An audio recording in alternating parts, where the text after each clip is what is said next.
Introducing National Streaming Sports, live and on-demand sports talk programming that you can access 24/7. For the premier sports talk experience, tap into our Roku channel. Start your mornings with Mac and Jack covering all the weekend sports action. Then pour a cup and enjoy all the sports you can drink on the Coffee and Sports podcast. At midday, talk sports from east to west on the Coast to Coast podcast. Followed at night by some hot girl talk with Prim and Proper Sports featuring Sonia Pearson. Talk boxing on the Gloved Fist. Yankee fans tune in for Start Spreading the News. And there's more on the College Sports Huddle and Sports Scope with Robert Butler. There are 20 podcasts in all and 70 weekly shows, giving us a 3.4-star viewer rating. To find us on Roku TV, search for National Streaming Sports on the Roku search bar. Click on the logo and you're in. National Streaming Sports, live and on-demand sports talk for America.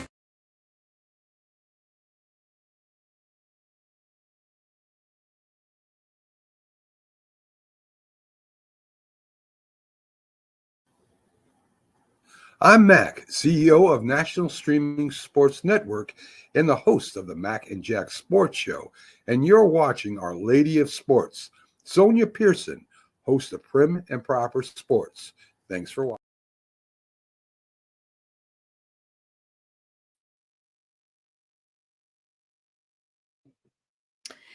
Good evening, ladies and gentlemen, and welcome to another edition of Prim and Proper Sports on Wednesday. I'm your host, Sonia. You know me. I hope everybody has had an amazing week. I want to dedicate tonight's show to the memory of my grandmother. Today would have been her birthday, so happy birthday, Bertie L. English. And it's so weird. She actually was from Evanston, Illinois, right outside of Chicago. And so tonight I have a guest that I'm going to reintroduce to some of you all and introduce to others. He is the show host, podcast creator of, let me make sure I get it right. It's always like one ass cheek, three toes. He's Nate the Great Castro, and he is an avid Detroit Lions fan. We always have an amazing time on the show together. And so I'm definitely excited to welcome him right back to the stage. Nate, good evening. How are you? Good. How you doing? Thank you for having me. Absolutely. It's always a pleasure to have you. How have you been? How's things since the last time we had you on?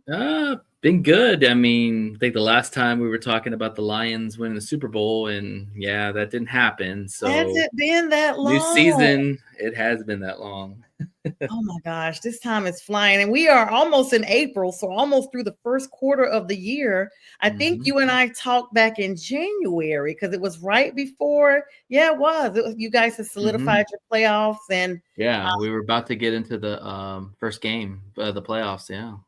Absolutely. Well, everybody, make sure you download the Roku app and look for Northeast Professional Sports. It's sports there without the cost of cable. And shout out to Linda and Mac, the great host over there on that platform. Just so very gracious. And shout out to Pink Fan Fur, who is my promo and ads and all the stuff you see behind the scenes and my backdrop behind Football Talk with Bo Crouch. So just surrounded by a lot of great team members over on Northeast Streaming Sports. All right, Nate. So we only have about 57 minutes now after the credits roll, and this time goes by super fast. Let's go ahead and start off talking about those Lions. Unfortunately, they were eliminated shockingly by the Washington Commanders. I literally did not see that coming. Yeah, it breaks my heart. Thank you for bringing it up. Sorry. It's all good. We haven't talked about it. It's all good. It's therapy. It's therapy. Yeah, no, I mean, it is what it is. You know, shout out to Jaden Daniels. You know, he came in with a lot of confidence. Team played better. Lions were not on their A game. That's what happens. You know, just it wasn't our time. You know, and unfortunately, it might have been our best chance to win a Super Bowl. You know, I really, I say that. But it's the truth because everything was in play for us. The number one seed, 15-2 record.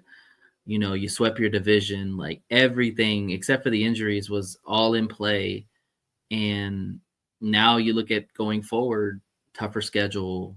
The division we have is going to be hell. we're not going to win 15 games. We're not going to get the number 1 seed more likely.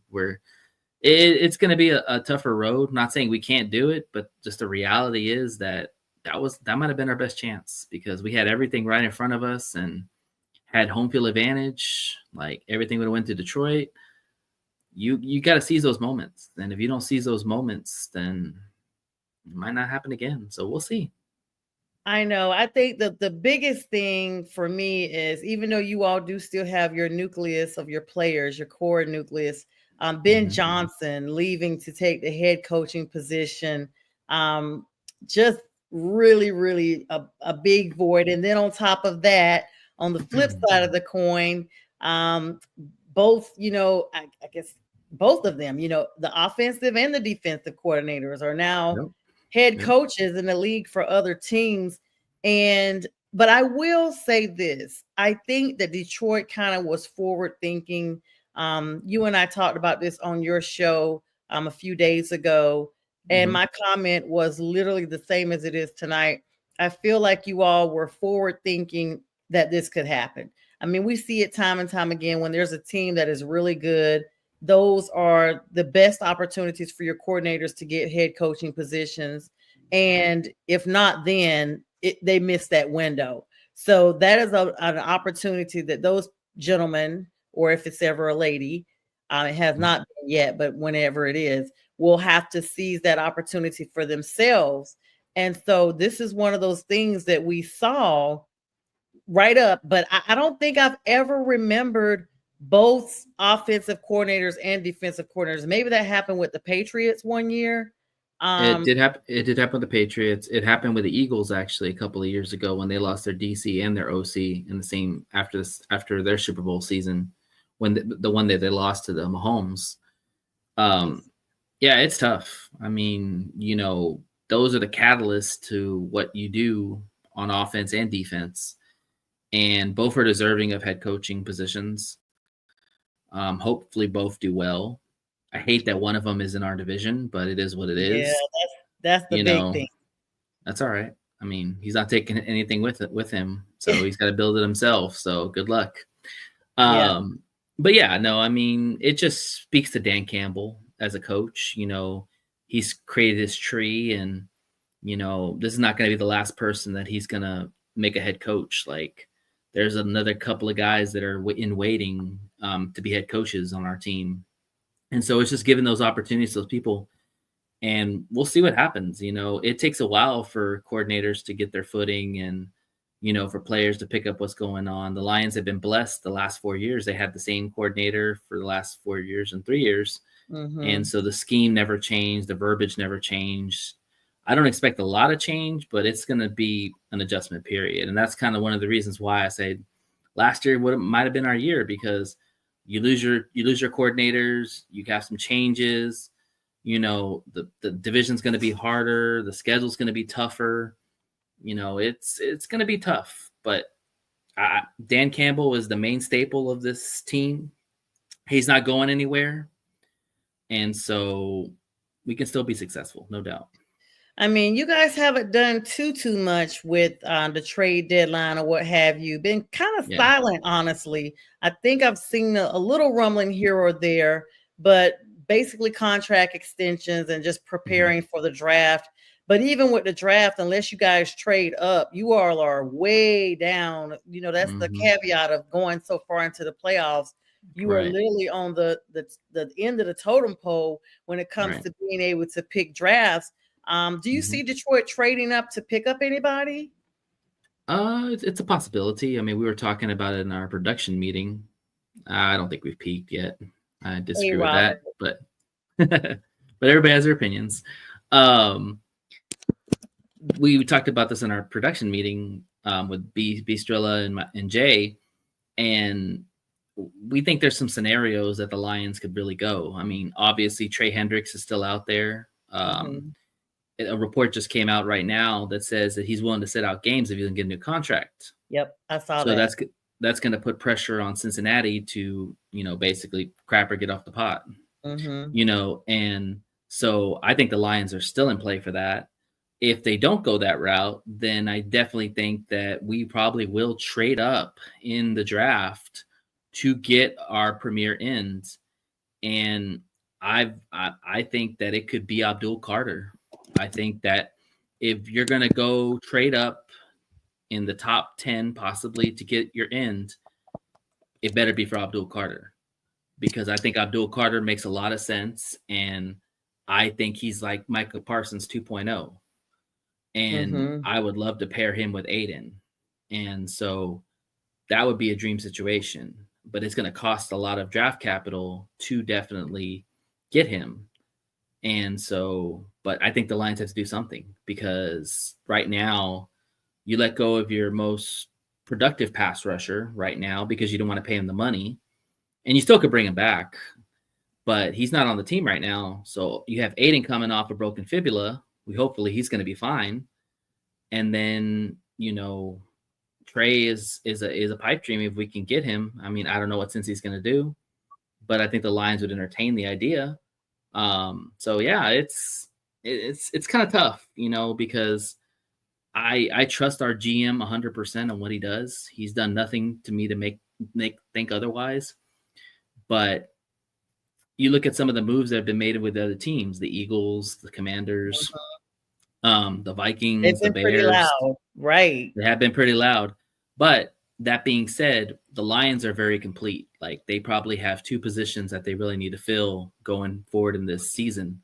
So they don't have a lot of holes, but they do need to address those holes. And so I'm assuming that it will be in the draft, but you never know with Brad Holmes. He's a very smart man, very calculated man, and he sees forward. He's a very forward thinker. So I wouldn't put past that he has a plan. And I do believe he's got something up his sleeve. It's just Lion fans need to just chill out. Like, yeah, trust the man. He knows what he's doing. Yes. And hello to you, Dennis. And yes, we will talk. Dennis and the Trailer Park Band, thank you for joining us tonight. I appreciate that. Hello. Yeah, the big thing is that you guys brought back Al-Qadim Muhammad. So that's going to be big. That's you guys he's a veteran to the team. He's very familiar. And I think, not that really Detroit is really not that young or novice anymore. You guys have had the same team for the last couple of years. So everybody's pretty familiar. I guess I'm trying to think, like, would there be a specific hole anywhere? You guys have been so quiet. It's almost sneakily quiet. Like we have no idea what Detroit may do. Right. Well, I think the 2 holes that are glaring for Detroit, one is definitely end. We have to get another end. I like the Mohammed signing. He's a very low-key signing. I think the pass rush win rate was Micah Parsons, of course, was number 1. Aiden was right behind him. And Mohammed was like 4th or 5th. So, I mean, that's impressive to be in that kind of talk when you look at some of the best pass rushers. So I think he's in for a bigger role. Brad only gave him a 1-year deal. So if he balls out, then he gets paid. And guard, we lost Zeigler to the Titans. And I think Zeigler would have stayed with the Lions. But Zeigler has family in Nashville. And he's 35 years old. So I figure he's probably this is going to be his last stop. And why not have a stop with his family? So it made sense. But yeah, we need a guard. We need another starting guard. I would say guard and defensive end for sure are the 2 biggest needs for the Lions. If we can address both of those, we'll be fine. We got all the other spots. Yeah, and that's going to be very, very important because, like you said, you guys are in this uncertain period. So knowing that and knowing the propensity that you guys can repeat, but will you repeat? It's like the odds are against you for a 3rd time. You have to look at that. I want to give a shout out to James DC Taylor. James, oh my gosh. How are you doing? He said Commanders. Of course, I have not talked to James since we worked at TGI Fridays together back in 2008. So It's been a really long time. I forgot he was even on my Facebook. James, I hope you and your family are doing well. Thank you so much for supporting. Please make sure you subscribe to my YouTube. It's Prim and Proper Sports, just like you see here on the caption. And Dennis, yes, enjoy your grandbaby and good night. Thank you, everybody, for all the comments and stuff. Robert says he has a question for you. Why are the Lions the team pushing playoff reseeding enough that the NFL is considering? Okay, I don't even understand that. So let me let you explain that, Nate. Yeah, so the Lions put a proposal. Basically, they're saying that, okay, so let's give an example. Let's look at the Vikings. The Vikings were had the second best record in the NFC behind the Lions. They were literally jockeying for the number 1 seed. So the Vikings had to go on the road and play the Rams. Now, of course, that game was played in Arizona, but if the Fires hadn't happened, they would have played in LA. Right. And LA had a lesser record than the Vikings did. So because the way the current format goes is that the Rams would be hosting the playoff game over the better team, the better record Vikings. So what the Lions are proposing is we get rid of that. So like if you how the NBA works, like how the top seed and the lowest seed play each other. That's what they're proposing. They're proposing that you just keep it. Whoever's got the better records will host a playoff game. So like, let's say your Panthers win the division, but let's say they have 10 wins. Let's say they're 10-7. Okay. They win the division. And let's say the Vikings were 12-3. Well, the old format would give the Panthers the home game in the playoffs and the Vikings have to go on the road. Oh, so because we won the division. Right. So, pretty much. And so what they're advocating is whoever has the best record will host the playoff games, which I think should be right. Yeah. If you have the better record, you deserve to play in front of your fans. Yeah, really. You do. I mean, because look at it from this standpoint. If the Panthers are 10-7, and let's say a team is 8-8, you got to go on the road and play the 8-8 team. That's not fair. Yeah, your Panthers should be able to host that playoff game. So it makes perfect sense. Like, it's nothing against the Lions advocating anything to advantage to them. It's just like, hey, it's not fair. Like they're actually saying they were already doing that. No, it's the way it works is the division winners will host the playoff games, even if the record's bad. Like if it's like 8-8 or 9-8, I agree with you, Paul. Yes. That's a possibility. And hello, Paul. Manu could be the great. And of course, true to form, here comes B. Strilla. He's on here as well. So greetings to us. I missed it. I don't know where he went. It was up here and I thought he was sleeping. Yeah, I thought he was. He says, "What's up" to both of us. There he is. He says, "What's up, Sonya and Nate? What up, B. Strilla? We're talking Lions talk here. Everybody coming on. Thank you so much for all the likes, loves, and views. I see the viewership going up on all our platforms here. So thank you so much on YouTube, Roku, and here on Facebook. I'm sitting here. But if that makes sense, what I was saying, Sonia?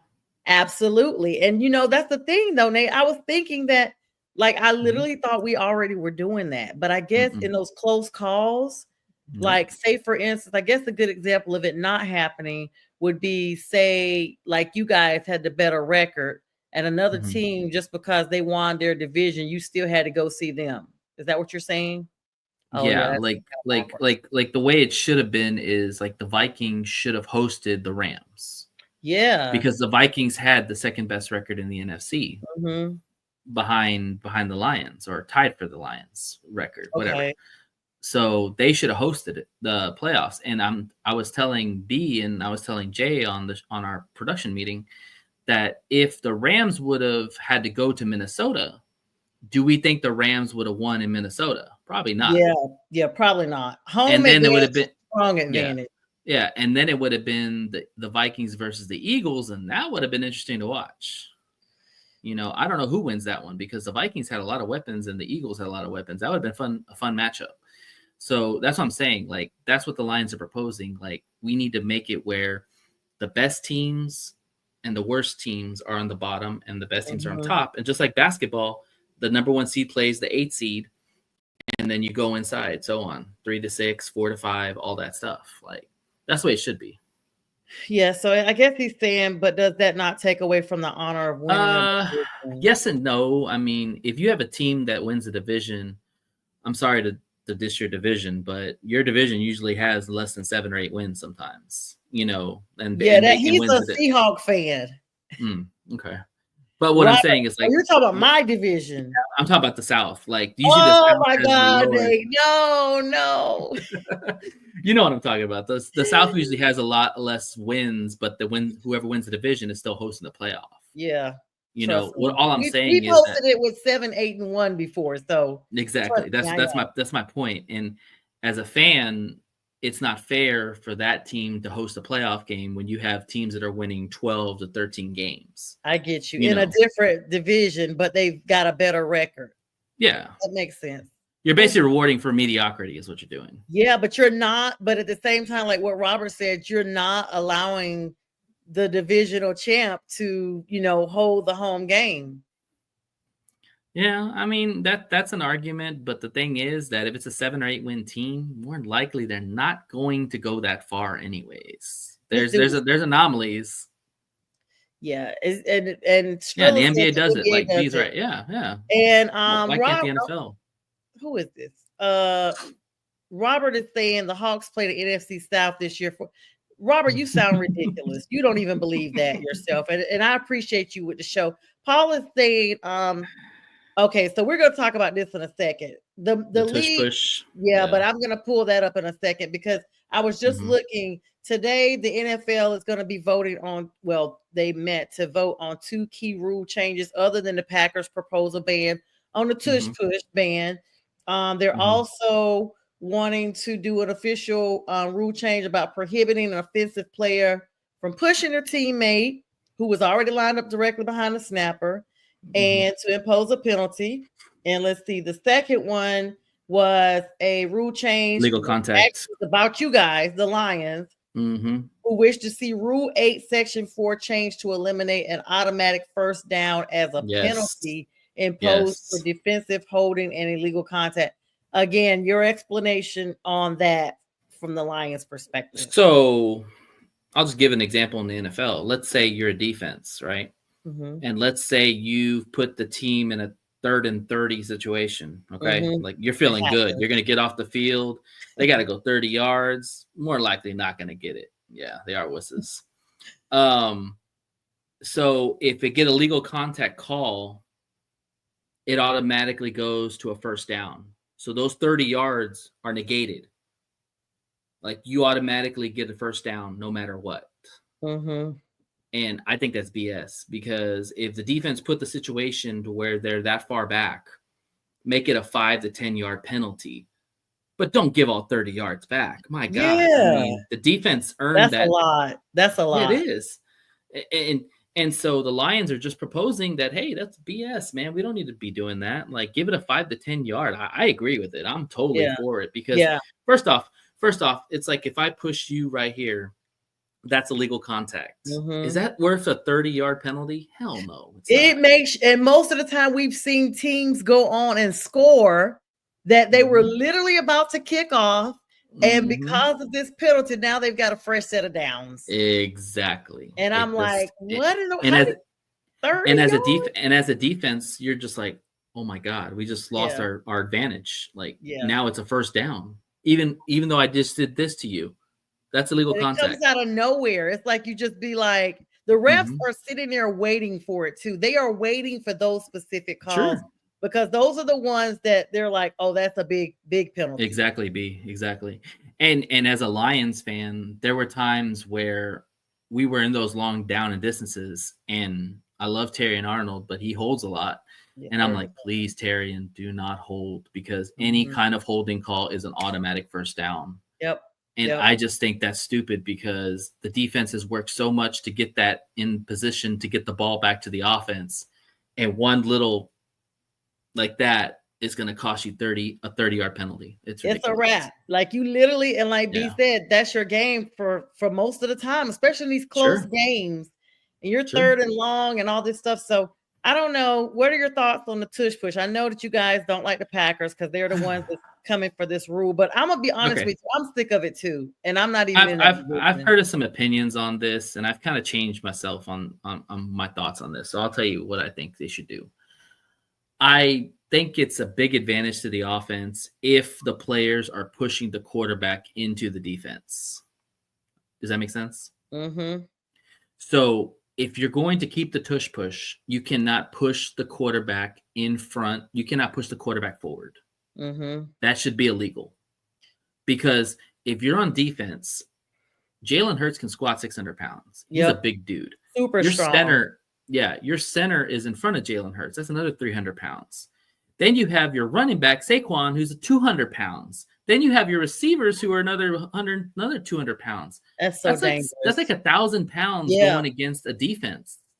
Like, and landed on you when they get ready to try to tackle you. Like, how the hell are you gonna? Yeah, how are you gonna stop that? How are you gonna stop that? I don't care if you have the Rock of Gibraltar in front of you. You're not gonna be able to stop that. That's a lot of. I mean, it's a simple physics, man. Kinetic. You got force going against a movable object. Like, all I'm saying is, like, if you're gonna keep the tush push, you cannot push the quarterback, advance the quarterback in front. It's stupid. So I guess it would be like, how would you use it if you can't push them forward? It's just like a quarterback sneak. It would just be a regular quarterback sneak. Like it's no different than you just golf or Bryce Young going and just quarterback you block and allow them to run. Yeah, it's the way it should be. Your line versus their D line, and whoever wins gets to advance, or they go the other way. You should not have somebody pushing you on top of you pushing yourself. You know what I'm saying? Yeah, Chris Jones. It's automatic almost. Yeah. Chris Jones got hurt like that because he lined up sideways in the Super Bowl and got ran the over. So it's a lot of weight going at you. I mean, I can't.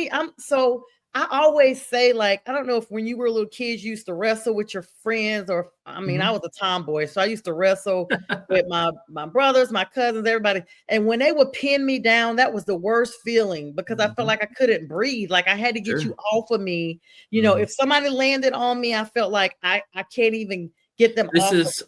This is what the defense does in the tush push.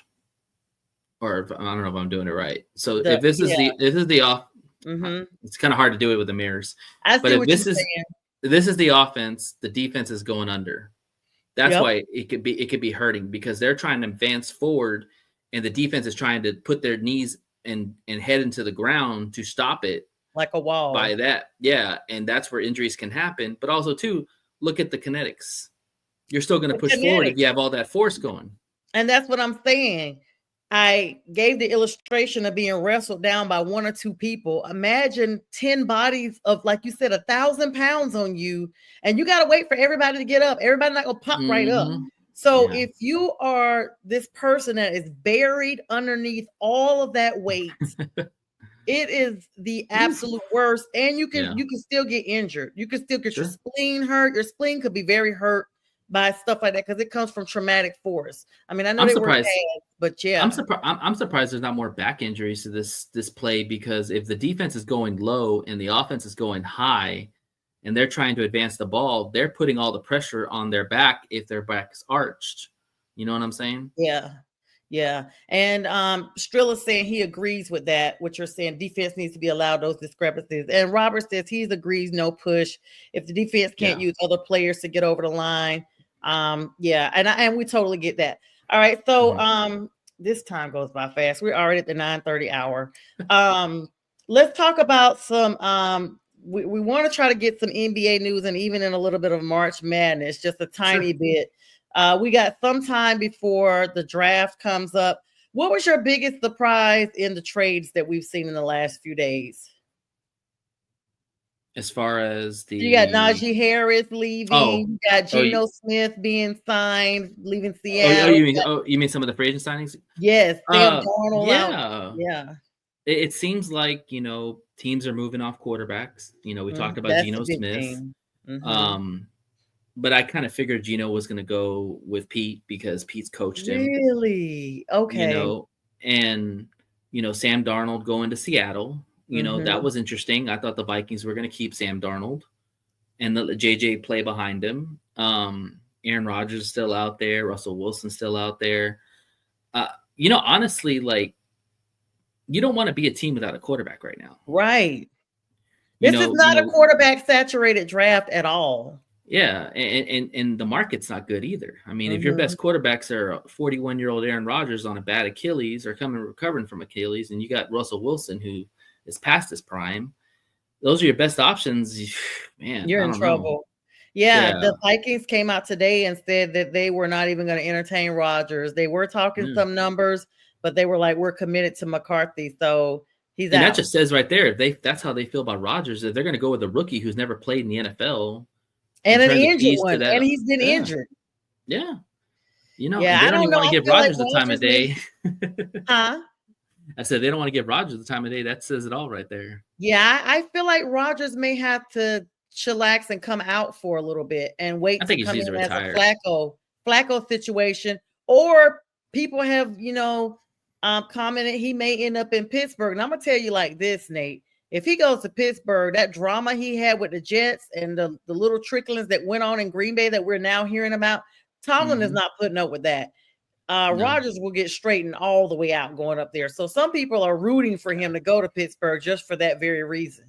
Yeah, I agree with B. I think he needs to retire and go to his Awashika and go into his dark place and never come out. Yeah, and I felt like DK has been asking to be traded for a while. This isn't his first season, basically saying he wants out. Yeah. Geno was shocking and on the fly. And what do you think about Devontae Adams? The Rams don't want to pay Cooper Kupp because he's 32 years old. They don't want to give him $30 million, but then they welcome Devontae Adams for the same amount of money.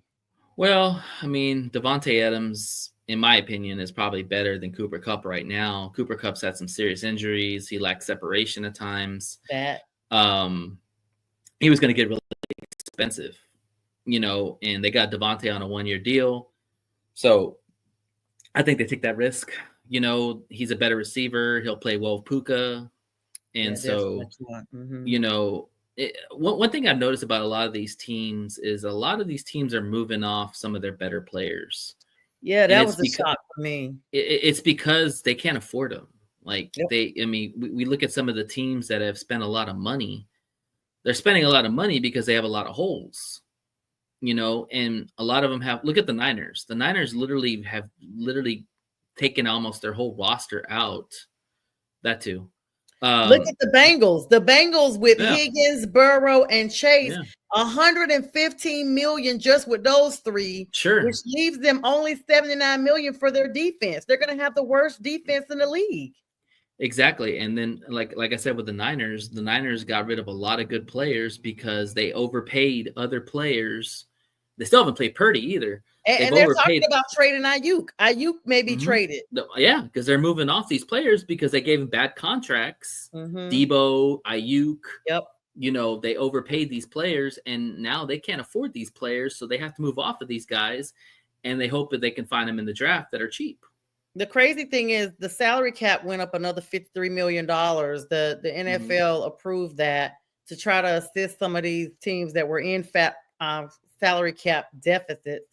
And it still didn't help. And it's become a battleground for if me and you, Nate, play wide receiver and you get a contract for $50 million, I'm like, well, I want 51 because Nate got 50. And I think I'm just as good as Nate or better. And if you don't give me at least $1 million more than Nate, then I'm bouncing, or I'm not going to play, or I'm going to sit on the field and just collect my check.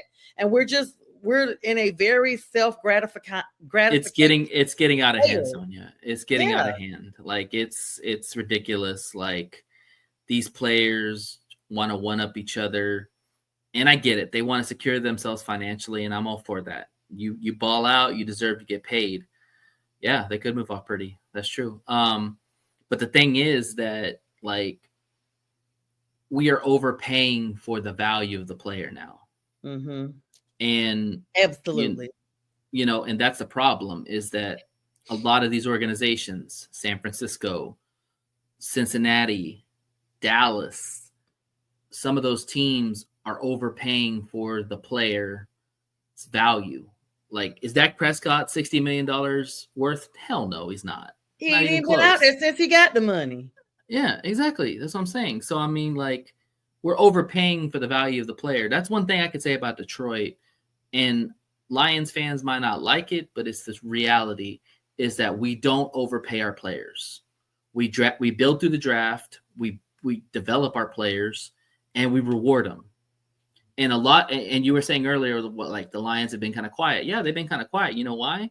Because they re-signed their own players. Yep. They trust their own players. And they still got $50 million to play with if they want to. They're probably going to use it on extensions.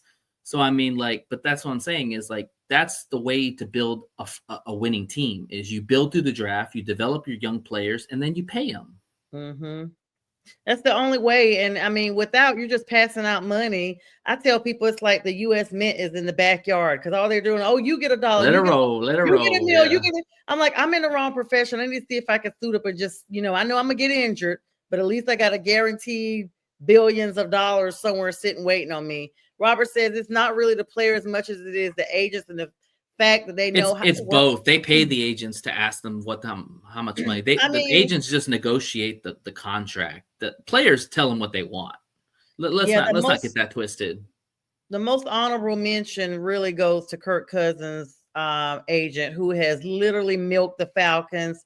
Now the Falcons have basically said, you are not our starting quarterback. We're going with Michael Penix Jr. And Kirk last week went to Arthur Blank and was like, you know what? Please trade me. I'm not here to be a backup. I am still a number one starter. And so Arthur Blank is like, you paid him already. You paid him. We paid you, dude. Shut up. They could have gotten him out of there. They could have gotten him out of there before March 11th and saved $90 million. But they kept him there past that deadline. And now they're like, nope, you're going to sit here and still get this check. And because nobody's going to pay for him. Right. And that's the problem when you give guaranteed money to a quarterback. You've already paid him up the advance. You've already gave him the money. So they don't have to do crap. They don't have to do nothing. They can sit there and sit on their hands and be like, dude, you're not costing us a cent. We've already paid you your money. We've taken the pill and you're sitting here and you're going to enjoy whatever's going on. That's it. That's why you can't always get guaranteed money because then you have leverage. Yep. You're going to be here in case something goes down with Penix Jr., which he's been injured. All 4 quadrants of his body have been injured in college. So, we don't wish ill on nobody, but it's still likely, once you get an injury and then you're in a very violent contact game like football, it's just a setup for when is the next event going to happen. Yeah. And I was talking to B about this earlier. Like, you have to have a good backup quarterback because we look at the market right now. You almost want to hold on to a Kirk Cousins because if Penix does go down, Kirk Cousins can still win you games. I mean, there would be a market for a guy like Kirk Cousins. Hell, the Vikings would take him back. I guarantee you. The thing is, like, you want to have those in the back of your pocket just in case. Like, so I don't blame the Falcons. They've already paid him his money. Like, hey, dude, you're gonna be the backup. So if something happens to Penix, you're go back in the starting lineup. But until then, it's Penix's team, and I would do that job with a smile. I would do that job with a smile and just collect my check. I mean, who cares, man? You're just going out there modeling a uniform. You don't got no dust on it. But if they you're not getting hit. Yeah, exactly. I'm with you, Sonia. If they win a Super Bowl, you get a ring. Gardner Minshew just signed with the Kansas City Chiefs as their backup quarterback, which we know Mahomes is never going out. I mean, I've seen Patrick Mahomes go out there and throw a pass in a wheelchair when they thought his ankle was broken. But he wasn't in a wheelchair, but you know what I mean. Yeah, but it just shows you the selfishness of some of these players. Like, Kirk Cousins got his bag again, stole more money again, and now he's like, trade me. No, dude, we're not trading you. You're sit on the bench and you're gonna enjoy the game. But this is on the Falcons. They knew he was not a playoff contending quarterback to begin with. The Falcons were in a desperate position, and they did not make wise decisions. They sure as hell paid him like a freaking playoff quarterback. They did not make a wise decision. You would have thought that they were getting Tom Brady in his heyday the way they were paying him. And he came off a huge injury too. That's what I'm saying. That's why I'm like, you did not do your due diligence. That won't happen again. And so, be it said, rumor has that Henderson makes it up. Yeah, we heard about that. Robert is saying it's not really the player as much as the agent. Yeah, we talked about that. So that's what's going on in NFL. We're stay tuned for, is the trade deadline over now, or can we still see more trades? People are you mean the free agency? I think it's got a couple more weeks because the draft is the 26th and 27th. So that's coming up pretty soon. All right, let's switch gears over to the NBA. We got a power 30 right now. Believe it or not, the Cavaliers are at the top of the Eastern Conference, and the Celtics are 6 games behind them. That's a shock. I'm a big Celtics fan, just not the team, just Jason Tatum. Let me be clear, just Jason Tatum. You like Tatum. Like Tatum. I got you. Because he's from Duke. He's, I'm a Duke fan, and so March Madness, everybody. Yeah. Super flag. Yes, the Knicks are behind them, and the Pacers are number 4, followed by the Milwaukee Bucks at the number 5 position.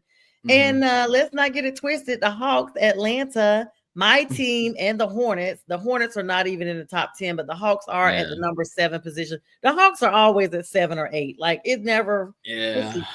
The Hornets is 14. Then you got the Western Division. Number 1, the OKC Thunder, causing a little ruckus. Rockets, of course, and the number 3 is the Nuggets. Lakers making a thing out there with Doncic. He's made a big impact out there on the West. The West is literally turning out to be the best with the records. Grizzlies are 5. Warriors making a comeback. And number 6 is Jimmy Buckets, teaming up with Draymond and Stephon. And Chef I'm Curry. a Stephon fan as well. And I love Stephon, man. I'm going to be honest with you, Nate. I didn't know after they got rid of Jordan Poole with this, and then this whole debacle with Draymond Green and just the way he was treating his players, his teammates. I had no idea, that they could come back from this. I was really hoping that they would get rid of Draymond, but Draymond's putting too much, hard in the paint. So they'll deal with the conduct just to get the wins. But Draymond was locking down Giannis yesterday in the game that they played. Like, shoot, I love Draymond. I love Draymond. Clippers, man. 8, Kings 9, and finishing it out with the Mavs 10.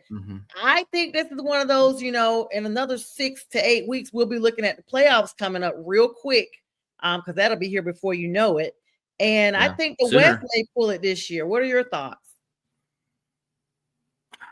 I love the Thunder, man. The Thunder, Shea Butter is box office. Yeah, I would put Draymond as defensive player. The way he locked down Giannis. Oh, yeah, for sure. Yeah, because Giannis is unstoppable. For Draymond to be defensively on him like that, that's definitely he was locking him down. Yeah, Shea Butter on the Thunder. And I just love the young team, man. I always root for the young teams. And it's going to be hard to beat the Celtics because if the Celtics are shooting the threes like they usually do, they're pretty much unstoppable. But if there's any team that I think that can contend with the Celtics, it would be the Thunder. And I think you don't think the Cavs and the Thunder? The Cavs will give the Celtics fits, but the reality is if the Celtics are making their threes, I mean, shoot, man, not a lot of teams are going to stop him. Like NBA Jams. You remember the video? He's on fire. But I will say this about the Thunder, and this is why I say the Thunder have a legit chance, is because the Thunder, if you look at their defensive rankings, they are number 1 in almost every major category. They are. And that is something to pay attention to because one of their things is 3-point defense. Well, what does the Celtics do very well? They shoot the 3. So if you get a team that shoots a 3 at a high clip and you get a defensive team that defends a 3, something's got to give. That would be a hell of a series. They are blowing out. Yeah, they are blowing out the 76ers right now in the third quarter with 2:22, 95-68. This game was never a game. Sixers are terrible, man. Honest with They're so bad. The without Embiid, that really made them tank down. I mean, Paul he George was already injured. Yes, Paul George. The first quarter, the score was 42-26. The second quarter, it looked like they tried to come back. It was 30-28, more of a closer scoring. Then the third quarter, it's been 10 points again. And now, we're getting ready to wrap up the third quarter going into the fourth. But you're right. Good thing the Eagles won the Super Bowl because Philadelphia would be revolting right now. If the Eagles had lost the Super Bowl and the Sixers suck. That's how Dallas fan base is crazy. They're always talking about, with the Dallas Stars, the hockey team there, Mavericks, and then of course the Mavs. Yeah, it's trying to. Last year they actually both were contenders when the Stars were going and the Mavs. It was kind of like, oh, okay, Dallas, y'all not gonna do nothing with the Cowboys, but you may be able to pull off something in other sports. Who is your favorite NBA team? Is it the Thunder? Thunder. I like the Thunder a lot. My team is actually the Knicks. I'm a big New York fan. Yeah, so we'll see. Jalen's out right now, so hopefully he gets back healthy. There you go, Pistons. Okay. Yeah. But yeah, Knicks are my my number one team, but I'm going to root for the Thunder too because I love the underdog. I love the young teams, and Shea Gilgeous is so much fun to root for. Yeah, Guys, smooth as the other side of the pillow. I can never, like Lloyd Banks said, cool is the other side of the pillow. I can never say the Knicks anymore without thinking about Jay-Z when he's like the Knicks give me high fives when he's talking about this Empire State of Mind when he raps that like Knicks and Nets. Oh yeah. So yeah, Nets are not doing too well. Knicks are. Yeah, that's why I was like, we're not talking about the Nets. Nowhere. They're number 13. They're barely above the Hornets. 23-46 record. 2-8 loss. They got some work to do. They got to find their Jalen Brunson. Woo. Okay, so these are big things coming up. I mean, definitely power rankings. The Lakers have definitely evolved until their old Laker of late times. I mean, what do you think about that? I mean, LeBron James just continues to defy the age factor. I mean, I'm not a huge LeBron James fan, but I got to give him his flowers. The guy at 40 something years old is balling out better than most of the players in the NBA right now. Luka Doncic, that trade still, I can't believe it. I mean, you literally got Luka Doncic for a bag of chips. The thing with me with the Lakers is, are they going to be able to play consistent defense? They're playing good defense now. But when you get to the playoffs, you have to play consistent defense to advance. And I just don't know with him, a 40-year-old, if your 40-year-old's your best defender, and then your second best defender is probably a guy who can't even shoot. I mean, I don't know. Like it's going to be a lot to ask for because Luka don't play defense. Reeves is not a very big defender. You got a lot of offense, but not a lot of defense. So if they can play consistent defense, there's a chance that they could get to the finals, but they're gonna have to go through OKC. Yeah, and OKC locks down everybody. So that's the thing. Once you start seeing like, okay, we're good here, but we got to be the best. You got to beat the best. That's when it becomes super competitive. B. Strilla probably said it right. There are a lot of hype, because of the names, and it's the Lakers. Sure. Let's be clear. The Lakers are kind of the equivalent of the Cowboys of the NFL and the NBA. I mean, that's how I look at a lot of old. Well, the Lakers win. Cowboys haven't won nothing. Well, how many rings the Lakers got? 5, 6. They got the second most behind the Celtics. Yeah, so the Celtics have, I think, 6. So they got about. But the last championship they won was in 2020. The Cowboys haven't won since I've been in diapers. Yeah, they haven't won since '95. So some of our audience wasn't even here. It's been a minute. I was here. I was in college, and that's how long. Literally, none of my adult life have they won. So, and they have not won. I said this earlier on the show with Mike Tipton was on because he's a Cowboys fan, and I was like, yeah, they have not won since the inception of the Panthers. So as soon as the Panthers were born in '95, you guys have not freaking been back. So get Lions have more playoff wins than the Cowboys do. Who does? The Lions. Ooh, playoff wins. And we've been terrible. We've been terrible for a good minute. B can attest to that. And we have more playoff wins than the Cowboys do. That's just saying something right there. Yeah, but they're going to talk about their rings, though. That's what I know. They're going to talk about their rings. What are your thoughts on Peyton Pritchard? Off the bench, 947 points, most in the league. Mr. 8 Mile. I call him 8 Literally, Mr. 8,000 Mile.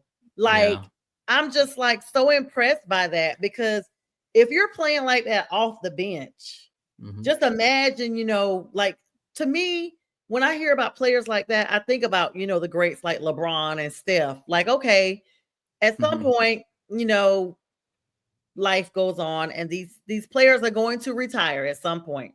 It's going to happen, and everybody was like, why not relish in the greatness of LeBron while you have him? Okay, I relish in the greatness of him while I have him, but I'm looking at this gentleman, Peyton Pritchard, and I'm like, okay, greatness does not have to end because we live in a society that is culturally aware that they can always be better. And that's what has been instilled in them by their coaches, by their peers, by their parents, and all of us didn't have that. All of us at least in my generation, we grew up like, hey, you could be as good as this person. But very few of us were told you could be better than that person. This generation is always told you could be better than the highest person out there. Yeah, I mean, to answer your question, okay, yeah. 17. So it would be a tiebreaker if they played each other. To go back to Peyton Pritchard, like I think there was a game where Peyton Pritchard had 40 points and Derek White had 40 points. And they're probably your fourth or fifth best player on the roster.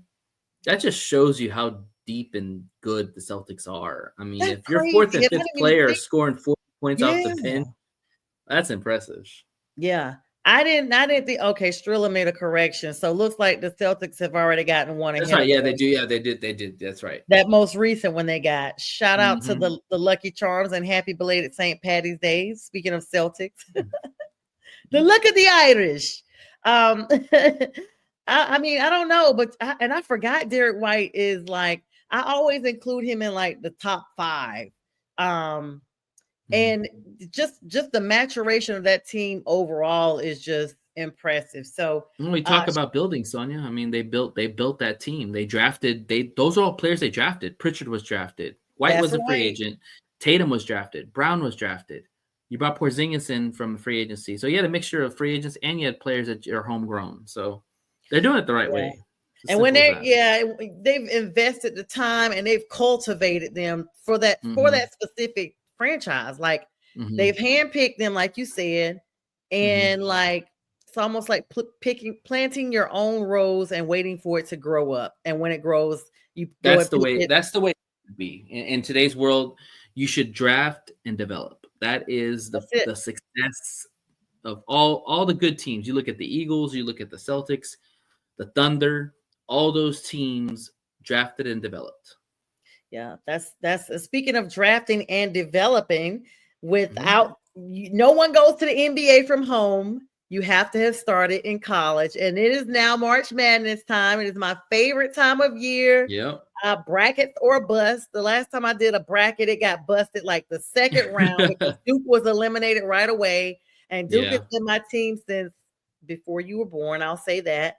And I love them, but people have predicted they may go to the Final Four, but they probably will be upset. What are your thoughts? Right now, we got the game Xavier versus Texas in an 11-point matchup.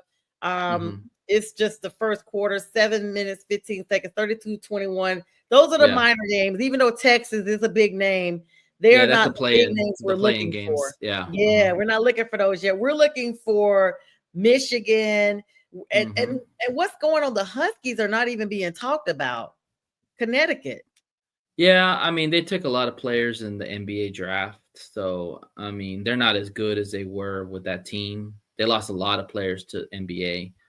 Stephon Castle, Klingon, those are two of the big dudes that they had on their team last year. So they could still make some noise.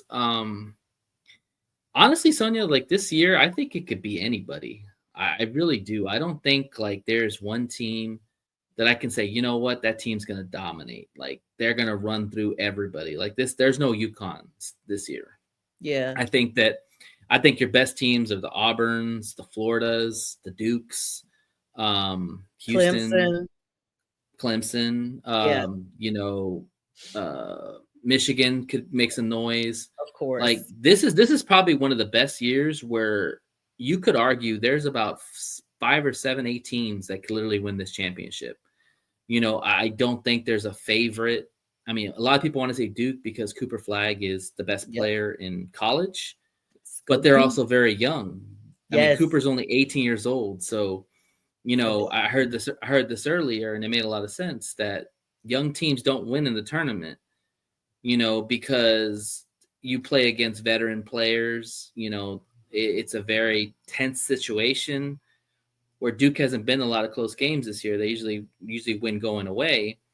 It's going to be interesting. They have the talent to win it all, but even for John Shire, this is his first big situation. MSU, another team. Definitely. So I mean, like, it's all going to come down to coaching, guard play, interior play, who's going to ball out. The great thing about the tournament is like you have to play your best game. Mm-hmm. You cannot take a break. Like, you have to play your best game, because if you don't play your best game, you're toast. And you got to play all the way through every game until the series is over with. The shocker to me is to see High Point, because I personally know how small that school is, to see that High Point is in there. The number 13 position out of the NCAA in the first round. They made it. Now, a couple of years ago, was it last year, University of North Carolina at Greensboro eliminated them. And geographically, those two schools are about 20 to 30 minutes apart. They're both in Guilford County, North Carolina. My sister's there. Shout out to you if you're watching, Anissa. And so I'm just impressed to know that these smaller schools are getting a debut.